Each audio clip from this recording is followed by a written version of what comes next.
Welcome, viewer, to another episode of the Weekly Review. Today, I'm joined by advocate. She wears many hats. Advocate, former Women Rep, Njiiri County, and now a commissioner with the Gender and Equality Commission, Priscilla Nyokabi. She's a household name when it comes to constitutional issues and women's rights.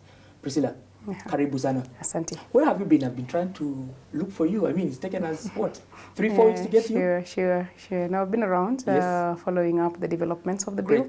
And also a bit of shows, and our commission is also quite active on the matters that concern us. And we are doing the 16 days of activism on women's rights.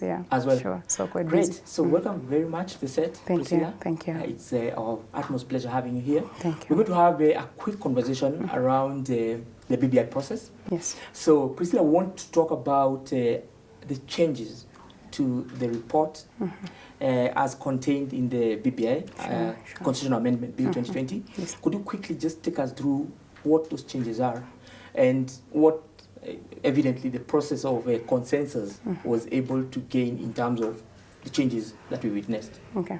I think that the BBI process, is from the November 2019 report, validation exercise around that, and then the 4 areas, the constitutional, the policy, the administrative, and the statutory areas in the BBI 2 report of October 26.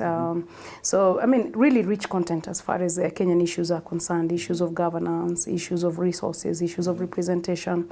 I mean, it's a rich document. This is the best conversation we've had with ourselves since Bomas, since 2010. So a very rich conversation. But then now from October 26, when the first report was released and the draft bill was included, not very many questions have been raised on the statutory matters, except matters relating to controller of budget, a couple of issues that the Council of Governors has raised. Not much has been raised on policy. People are happy. Those are policy directives. And not much has been raised also on administrative matters. Those are also matters that we continue doing. Makelele has been on the Katiba and on the constitutional issues. On the constitutional issues. And so the DP sort of flagged it off in Bomas. With the conversation he had with the audience, you remember, raising police questions, raising the judiciary ombudsman, raising the question of women, and raising questions around minorities and how those have been protected. So that has all been done. Is that the conversation they've been talking about? Many groups actually came on to the conversation after October 26. I remember that, like the women, for example, which is the constituency that I speak to most often, we actively, ran and lobbied and found proposals because we were happy with the Senate. The 50-50 Senate is a big win for us, and we continue to be happy. That we continue to wear dancing shoes on. The problem was the National Assembly. The problem was the National Assembly. And it wasn't even a big problem. It was that the numbers weren't adding up. So we went back and have made those numbers add up, and that's now really well done. So the women are happy? The women are happy. The women are happy. We have the full 2/3. The entire 10 years leading up to the CJ decision on dissolution of parliament has gone into looking for the formula, what we call the Duale Bill, the Article 177. Now we have it in the BBI. So the women's matters are done, the violence matters are done, the women economic empowerment, a lot of the women issues. In fact, we've just done a women gains document. It's like 40 pages long in terms of the gains that women have in this process. The other one that has been done well is the judiciary ombudsman. The ombudsman is now an ex-officio member. Doesn't vote of JSC, which means doesn't affect the balance of voting in JSC between the presidential nominees and the judiciary nominees. There's the judiciary ombudsman also now reports to Parliament, doesn't report to the president, and is appointed through a vetting process in the Senate. So that cures the judiciary ombudsman questions. The questions around the police. They still get appointed by the president, but after a selection panel. The selection panel gives the president 3 names. The president picks one, but the name goes to Senate. And there's a long, vetting process. So we all have a chance to see whether this judiciary ombudsman is independent enough or not independent enough. And there are qualifications also written for the ombudsperson. And the report that they prepare, the first consumer is the JSC. So that now means it is still within the judiciary, that the first consumer is the JSC. As opposed to the president? As opposed to the president and anybody else. Parliament is a second level tier of accountability, and even the resources of the ombudsman are now protected in the constitutional bill. So we expect, we expect a really good, and for us women, we have many access to justice questions. The widows, the succession cases, the inheritance cases, some of them take 10, 20 years. So now even we need the judiciary ombudsman to be able to run our access to justice question, gender-based violence, the warrants of arrest. Sometimes the police don't arrest the suspects, sometimes bail problems. So now the judiciary ombudsman is also going to be very good for access to justice for the society, but for the women as well. And I'm particularly interested in the widows, because our widows have really suffered. There's a lady who runs the widows, the Come Together Widows, Diana Kamande. I'm hoping that they can use this office to now move the cases on succession a little bit faster, so that you don't take too long in the case. The other one that has been done well is the police. And the matters of police. Remember, that came under heavy discussion. And I was also particularly worried because the constitutional history of our country is not good as far as the police are concerned. In the independence constitution, we had independence police, independence of police. The first amendment we did to the constitution of Kenya 1963-64 was to remove independence of police. And then thereafter we removed the Senate and we removed the regional governments. We removed the devolution. Majimbo then. I love the 40-page about women, and you know, I'm also an interested party in this, because you know, I've worked within the ecosystem of gender rights, and in particular women rights. So I'm a stakeholder, so to speak. But I'm a bit worried that a lot of these things sound very complex, very loyally, very perhaps too, you know, too up there, you know. Yes. What is it for Wanjiku? You know, what is it that's there for Wanjiku? That's true. Well, that's a really good question. And, you know, it starts with governance. People always ask that question. You know, even me here, other than being a politician, I also have to go and cook for my husband and children. And I need to have water, and I need to have electricity, and I need to have healthcare for when we get sick, especially like now with COVID. So that these issues are really not up there.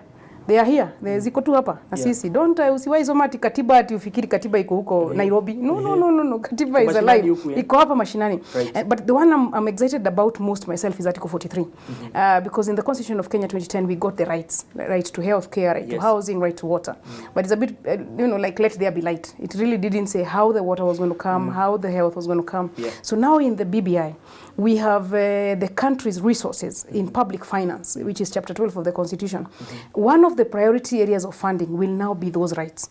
That the Minister of Finance, as he's deciding how much money should go to what functions and all that, which is what we do with the budget, the priority must now be Article 43 rights. So that has been written in what we call Article 203. Could you quickly list those? So the rights to health, right to education, right to water, right to housing, right to food, and then the social security, the poor and the cash transfers that we give. So those 6 items now are very well protected within the public finance chapter.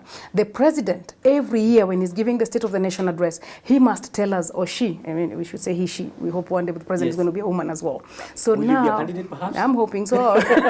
Kamala Harris just became a VP. So wind is blowing in this direction as well. Good luck. So now, every State of the Nation address must now tell the country, because what you do with those rights is that you measure percentages. I come from Udhaya, where we by and large have piped water. But then Kieni, Mukurweini, and other places might not have as much piped water. So even in Nyeri, you are saying that we are now at 40% piped water. Next year we are at 50%. Next year we are 60%. And that is usually very important, because the way you're asking about the mother, like here in housing, in Nairobi with the Korogosho, with Mathare, with Kibera, and all of those informal settlements. And now housing is one of the Article 43 rights. Every year the president will say, we have built this number of units of houses for affordable housing in Kibra. This year we built 2,000. Next year we built 4,000. Next year we built 5,000. And we are making progress, which is what other countries have done.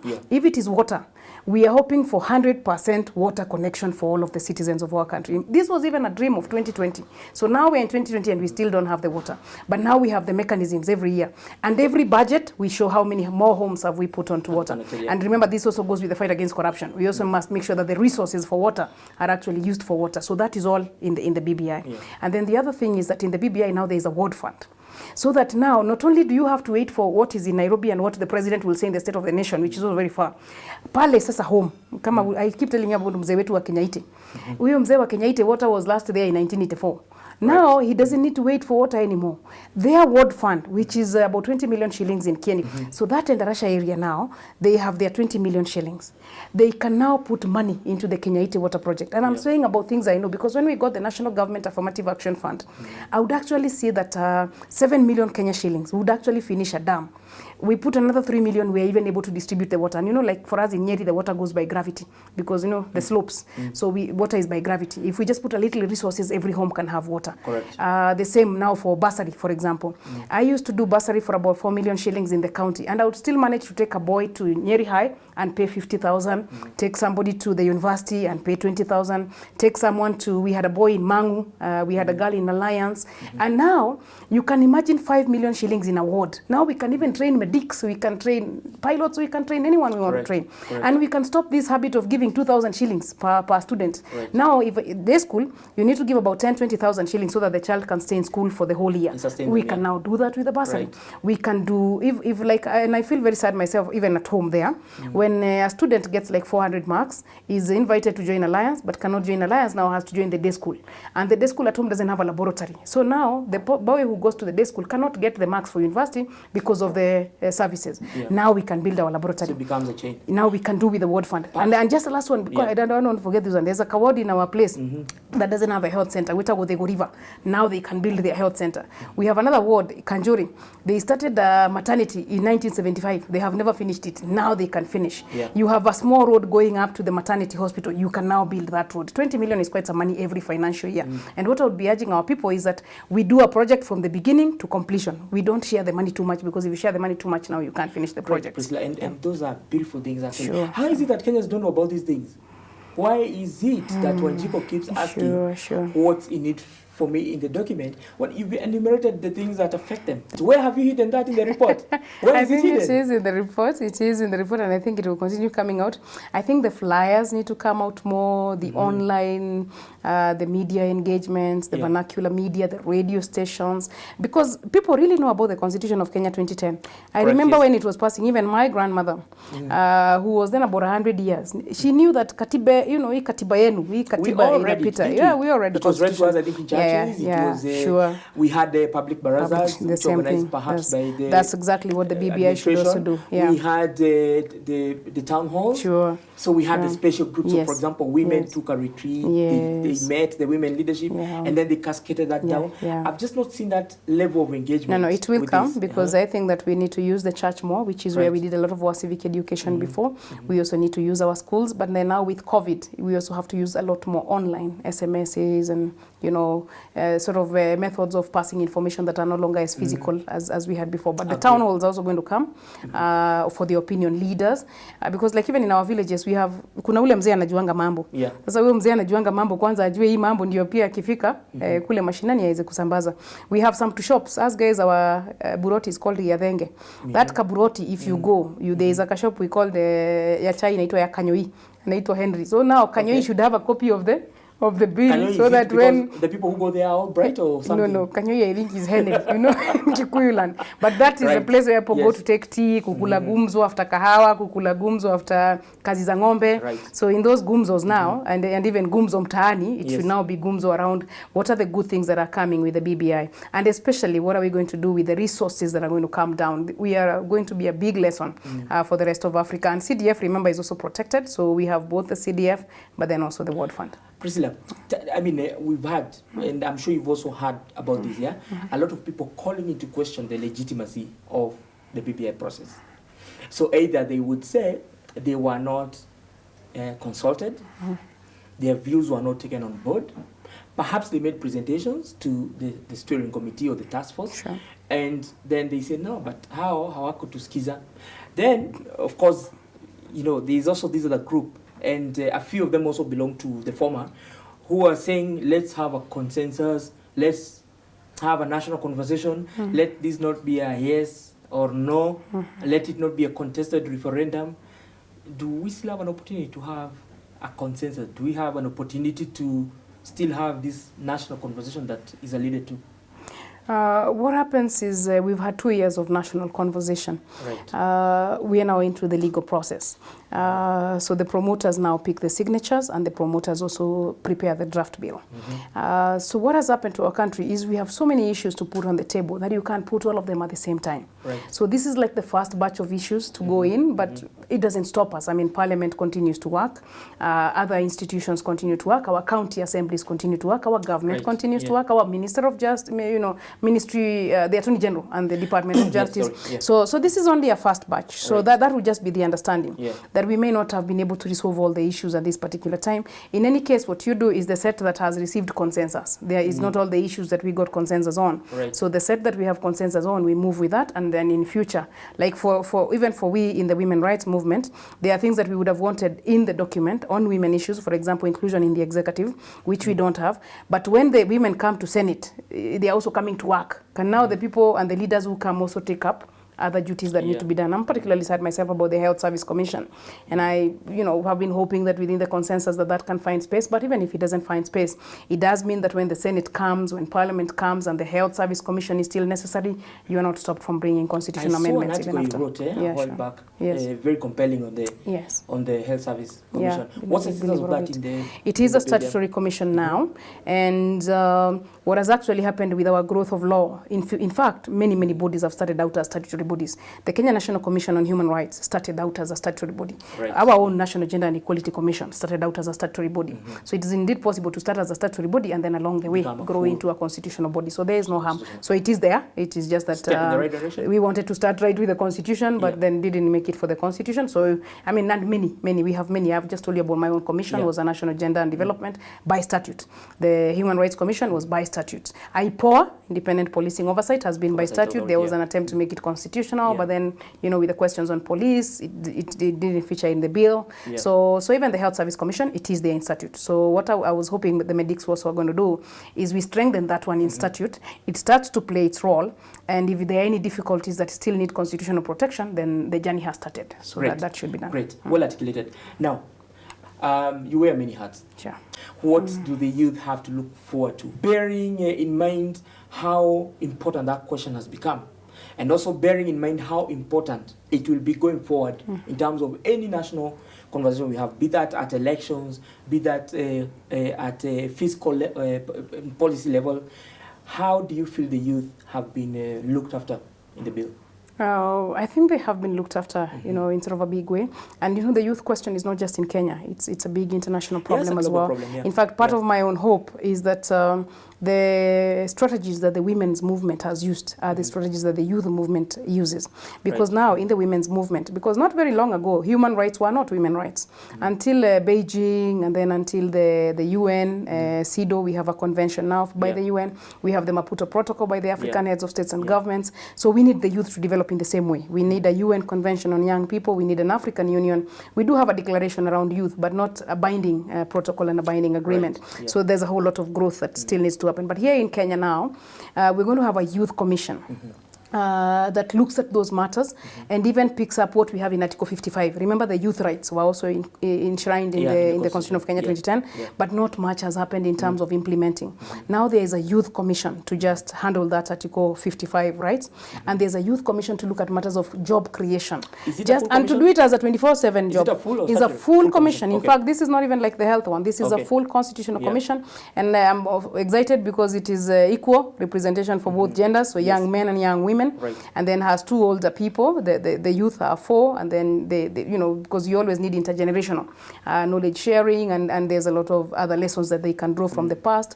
We've had youth come out for the country before, the youth at independence, the youth in government, and all of that sort of thing. And the other thing I'm happy about the Youth Commission is that it is now a 24/7. Now we no longer, like my own commission, we have youth as part of the special interest groups. But because it's a gender and equality commission, we end up spending a little bit more time on women as opposed to how much time we spend on youth and children.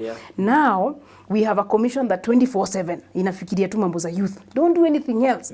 Just think about to integrate the youth in politics, how to integrate the youth in economics, and how to integrate the youth in social affairs. And there's a lot to say about crime also, drugs, mental stress, all of those issues that then we have to continue addressing. For us, the young women is the gender-based violence, the femicide cases, the sanitary towels. So now we have a commission that just does nothing else but that. And we have examples in Ghana. We have examples of youth commissions that are doing very well in Africa. We can borrow the lessons and we can learn. But then the other thing is that there are now 2 positions for the youth in Parliament.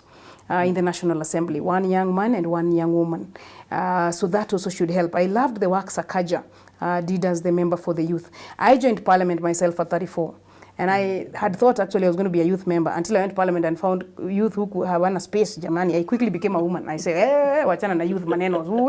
You can't even get the floor for being a young person. You know, with the women, you just need to shout gender, and then the speaker has to give you the floor. Right. Now youth, even if you shout youth, nobody gives you the floor. So now, those young people who are coming, I hope that we get the best youth ambassadors and youth representatives to come and champion the youth issues. Right. And all the other young members, the youth MPs have a young parliamentary association, that we just get sharper into pushing the country forward on development, and we reduce the vices. It's been very sad to see youth who are corrupt, youth who are tribal, youth who are everything wrong about our country. Right. Youth must also mean that you're bringing transformational leadership, you're bringing the right values, you are not abusing people on social media, setting good example, because it's going to be a bit of a training ground for the youth and the future leadership, and that's going to happen. Entrusted with that. Yes. I think you made a compelling pitch for the youth to consult you when they want to form all those things and fight for their rights. That's true. That's true. I did a bit of fighting for their rights. I was even sad about this BBI. They didn't quite organize well.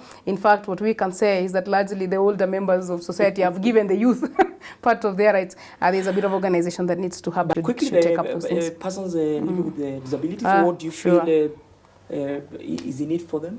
Oh, there's good stuff for them as well, in the sense of the 4 seats that have come onto Parliament. Yeah. In fact, the PWDs have more seats than the youth, because the understanding was that the youth will also vie. Remember that many youth have a chance to be elected, and we have many young parliamentarians.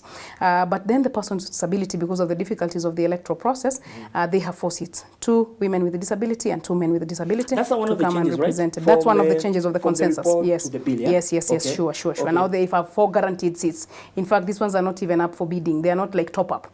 You know, top up is the women one is conditional to the election. Yeah. These ones are 4 direct seats. So the persons with disability, again, we put electoral college within the political parties, so that the person who becomes a PWD rep is first elected by other PWDs within the party's electoral college, because we want the voice to be stronger. Senator Musuruve has done a really good job of fighting for persons with disabilities. Senator Mwaura, we are expecting that level, even 001, the guy from Sankok has also done a good job, Denita Gatti. So we are hoping that the PWDs also get very, very strong representation, because there are still issues around PWDs. The bill has been prioritized. If you look at the statutory matters, that law on persons with disability must be done, again, in line with the rights in Article 54, and especially the 5% employment. I think now, 10 years after the Constitution of Kenya 2010, really everybody must start to employ persons with disability up to the 5% that is required. Judiciary is leading, but it is not at 5% yet. Right. So judiciary, executive, education, and the assistive devices. There's a lot of things that are, yes, sure. And then violence. Again, PWDs need protection from violence, especially the traders. Like, it's been very sad to see how Kanju treats our PWD traders. I think all of those habits must stop. The bad, matatus and public transport. I was excited about the BRT that is going to come with where the wheelchair can go in, where somebody can go in with a white cane. So that effort at inclusion must continue. Buildings must be made accessible. The building code, and now the reps that come, if they are strong enough, because it doesn't increase the cost to make a building with a ramp. You just need to build with a ramp so that the PWDs can then access. Great. So there's good stuff also for them, both in the law and in the seats that they have. All that is in the report? That is in the bill. The seats are in the bill. The seats are in the bill. The 5%, all that is in the report? No, all that is in the bill. What is in the report is the act, is the PWD's law that must be done. So again, I ask Priscilla, why don't we know about all these things? I find that there's so much that's in there that's probably not being unraveled enough. And I keep wondering, why is that? Where are the politicians? Where are the people that are supposed to tell us about all these things? No. I think we have to do much more in telling the story, because what happened even in the teams, like we had Paddy Onyango, who's a big defender of persons with disability. He was one of the experts. So not only were they were at the table where these things were being drafted. And even for somebody like myself, who sat all through the drafting, and I'm from the National Gender and Equality Commission. So we call them the special interest groups. I carry the women, I carry the young people, I carry the persons with disability. So we are part of the process, but we need to share the information more. And we even need, I'm hoping that we are going to have the Braille the Braille bill and the bill in Braille, and also the infomercials that then the persons with disability can be able to follow, and that they become part of the signatures, that they can put their thumbprints, that they can, be just part of the process, the national process that is going on. And they shouldn't be left behind, because if they're left behind, it will mean that, you remember, every county should have 2 persons with disability in the assembly, 1 man and 1 woman. In the current situation we have, 17 counties have 0. Which means viti zao ziliibiwa. They are not compliant. Kusema iko kimtaa tu kweli viti zao ziliibiwa. Si ati they are not compliant. Kuna watu wamekalia hizo viti sahi who are not tulienda kotini, but the court misunderstood the case, said that it should be an election petition. So now we don't need to go back into that system. The ombudsman might help us. The ombudsman should help us. I know the judiciary ombudsman would have helped us. But now what we need most is for the PWDs to be ready for the next phase, so that every of our 47 counties has 1 man and 1 woman with a disability. And in parliament, we have 2 men and 2 women with a disability, because these are issues of budget, so they can continue championing the issues. And if they are left behind, tena viti zao zitaibiwa. But we have made it mandatory for every party to have an electoral college. ODM, you have an electoral college where you elect your representatives of disability. Jubilee, you have your electoral college where you elect persons with disability. So that now Nyeri must have 1 man and 1 woman with a disability. We had an MCA called Kingori, who did a lot of good work for persons with disability in the last parliament. Now those are the people we need, so that your education, your schools, your bursaries are all PWD friendly. Yes, very, very responsive. I hope the people making decisions on who markets BBI are watching this, because I think you've been a very good, messenger of the BBI process. But now, there's something I was hoping you'd bring up, but seeing as you're not, I'm going to bring it up. Sure. The extra members of parliament, extra constituencies actually, the 360 constituencies now, as opposed to 290, and then having to nominate women to fulfill the two-thirds gender principle. A lot of Kenyans feel that that's a load that perhaps could be avoided. They feel that the country has overrepresentation or all across. What would be your immediate reaction to that? And then as you react to that, of course, you wear your other hat, where you represent people from Nyeri. There has been a lot of backlash on the number of the additional constituencies from Nyeri. I say this because I also come from Nyeri, and I know the conversations going on. So the people from Madeira, where I come from, and the people from Kieni are not very happy, because they feel that the constituencies are overrepresented, for to use that word, and they were anticipating that there would perhaps be an extra constituency probably shared between the lot. Especially so, put in context at the numbers in the neighboring constituencies of Mokorene, Odhaya, and perhaps Teto. So you could answer those 2 questions perhaps together, and tell us what it is that, first, how you would tell Kenyans the extra constituencies are justified, and perhaps also what you'd have to say to your peeps from Nyeri. Okay. So, we have a population quota in the Constitution, and we did the census of 2019. So we have now new population data to use. And what happens with representation is that as far as possible, every member of parliament should represent the same number of inhabitants or the same number of people in parliament, because this representation is linked to resources. It is your numbers in representation that then drive the resources that you get. So when you are underrepresented, there's a sense in which then you don't get your rightful share of the resources that you need. And so that's a bit of a story. In fact, the entire story of electoral system is nothing but representation. So we've had 290 constituencies done after the 2010 constitution by what we call the Legale Commission. The Legale Commission, again, when we usually pray at God, these are the hands of men. It is indeed true, these are hands of men. So the Legale Commission did the best it could with the sparsely populated areas, raising the country from 210 then to 290. Again, we were exactly where we are. 210 constituencies, everybody said don't touch. So we protected the entire 210, including those that did not meet the population quota, 27. I come from Odhaya, so we've been one of those protected over time, and we are forever asking for protection. So now the 210 constituencies changed to 290. The 290 constituencies resolve some level of representation, especially on the sparsely populated areas, and they try to balance land mass and population and all of that. And fairly do, we are where we are. The cases go to court. I remember one particular ward, Iguamete in Laikipia, was left with 40,000 people, and they felt really, this is even a constituency, forget it, forget about having it as a ward. But then at the time, the judges also thought, what can we do now? We're going to have a chaos of our country. People survive, draw boundaries somehow, and we just moved on. Now in BBI, as we build bridges, that conversation has come back. And the conversation of building bridges is such that now you cannot even touch the 290. Why don't we just close them as they are? Because, if we open those conversations on 290, we're never going to be able to set down. So let's protect the 290. Again, every one of the 290, we are protecting the entire 290, all of them. So now, say about 27, the same 27 that didn't have population. Again, even in the census now, they still didn't have population. And it's not that they don't have population, it's also migration. Like we in Nyeri are usually saying our people are in Rungai, our people are in Kitengela, wali migrate, and some are even in Kiambu. It's Nruiru. It is migration. But now because of that migration, then you have to just respond to that, because you need services. Actually, representation is also part of services. So now we protect the 290 as they are. But there are some places that are so, the population is so high. One member of parliament, if you look at the 47 million Kenyans that we have, and 290 constituencies, one MP should represent 164,000 people. Right. Some places like Kasarani, Masiga Kuya is representing 800,000 people. Embakasi 600,000, Roiro 300,000, Juja 300,000. So you cannot have that situation. So you retain the 290, but then now you need to address Roiro, you need to address Juja, you need to address Kasarani, you need to address Dagoretti. That means that we needed extra representatives now for the population that is way above the 164,000. So what we now have in the population quota is one MP for 132,000 people. So the counties now, a sort of scientific criteria was obtained of how do we assess the representation, based on the one MP for 132,000. So many counties, including now my own of Nyeri, are actually okay in the sense that it is true Kieni and Madeira are big, but Udhaya, Tetu and Mukurweini are protected.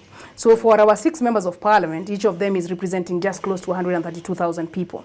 But then if you come to Nairobi, where the population is over 4 million people, then there's a very, very high shortage of the members if you are to assess one MP for 132,000. Yeah. So now you have to address Nairobi, you have to address Nakuru, you have to address Kiambu. And it is true that the number is going to go up to 360. But then Parliament itself uses a budget of 1.5% of the national revenue. So my own proposal would be we keep the parliamentary budget at 1.5. And these new members of Parliament and everybody else are all accommodated within the 1.5%. That would mean that some allowances have got to go, a bit of rationalization. Salary people never like to touch, but a few of allowances or the parks, or the car loans and car grants and house mortgages and all of that. Just they should find a way of just accommodating everyone within 1.5%. Yes, and make the burden lighter for Wanjiku. No, make the burden the same. Whatever Wanjiku has been shouldering, because now we've been shouldering 1.5, let's keep it at 1.5 and fit everyone in Parliament within the 1.5%, just so that we don't have to bloat the wage bill anymore. And they tighten the belt a bit. There were some kind of allowances that I think should go. Maybe they should cut out the teas and gym, and that sort of that. And or maybe car grant was 5 million. Maybe they should take 3 million or something, if they all have to share. And those things can be done. Those are budgetary issues that can be done. But then the other thing is that what happens is that the more represented you are, the less likely you are to go to violence, because you have a voice. What happens with people who feel excluded? They start to, like what we had of MRC, Pwani C Kenya. Now you can no longer have Pwani C Kenya because the members of Pwani are on the table. So it is also a way of inclusion, is a way of peace. So eventually the cost of our representation here, and we compare with Africa, we are not the largest. I mean, Nigeria, South Africa, it's become everywhere where we are 40 communities, 40 sub-nations trying to exist in one nation, means that the member of parliament for Kadhiani is not my member of parliament. The member of parliament for Narok is not my member of parliament. So we have the 47 communities of Kenya trying to live together. That just means that there's no other way. We just must have the representation that we need for the purposes of the country moving forward and for the purposes of peace. And the same for the women. So now what will happen is every party will have 360 candidates for parliamentary seats. You have to have 120 women within your list of candidates. So the first option is that women must vie. And we are hoping that as many women are elected so that Kenyan people choose good leaders, be they men or women. And we will put the best women on for the job. And as many women are elected, but if the shortfall is not attained with the 2/3, that is when you nominate. Again, it is not, you need both voices. In fact, in men and women is a twin engine. There are things men do well, there are things women do well. If you have only one gender like we've had since independence, you are a country trying to work with one hand. And a country shouldn't work with one hand, a country should work with both hands. Yeah. So where you don't have the women elected, then you have to bring them on the table, because at the point of decision making, we must have both voices. We must have both the men and the women. And I usually give a simple example. If our country had more women in leadership, we would have water. Our country has had more men in leadership. Men love electricity, men love infrastructure, men love airports, men love, big things. Yeah. Women are concentrating on the small things. If women were in leadership, water would have been done by now. Not have an airport. We need both. No, we will have both. The men bring the airport, the women bring the water. And then we have both. We have both the airport and the water. Okay, correct. Sure. Brilliant. So, speaking of men and women, sure. Priscilla, I want you to face the men and women of Kenya, the Kenyan citizens, sure. Those that have, have attained the universal suffrage age, so 18 years and above, and I want you to tell them what is in it for them. Okay, I don't want you to wear your women hat, so sure. I want you to wear your Kenya hat. Talk to the men and women of Kenya. Sure. Tell them what's in it for them in the bill, starting now.